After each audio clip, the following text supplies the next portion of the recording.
मैं जिस समय भी पढ़ती थी, मैं वाक़ई कॉन्फिडेंस से कह सकती हूँ कि मैं पूरी कंसंट्रेशन और डेडिकेशन से पढ़ती थी।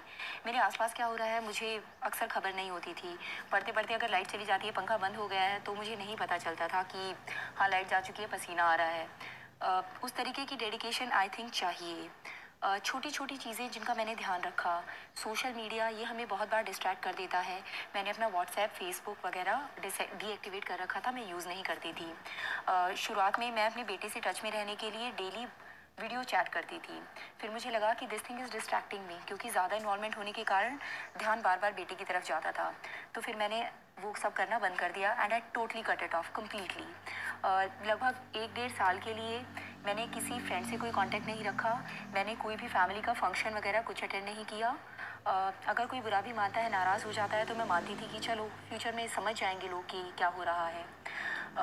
उसके बाद मैं 10-12 घंटे की कम से कम डट के पढ़ाई करती थी।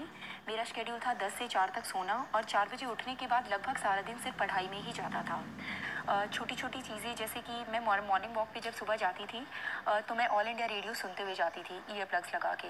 वापस आते टाइम मैं आरएस टीवी विशेष सुनते हुए वापस आती थी, या फिर खाना खाते-खाते आरएस टीवी विशेष, ताकि व्यू पॉइंट आप अच्छा बना सकें। इस तरीके से मैंने टाइम का बहुत अच्छा सदुपयोग किया और मैंने हर तरीके की हेल्प का इस्तेमाल किया। मेरी एक छोटी सी बहन है जो 5वीं क्लास में पढ़ती है, मेरी मासी की बेटी।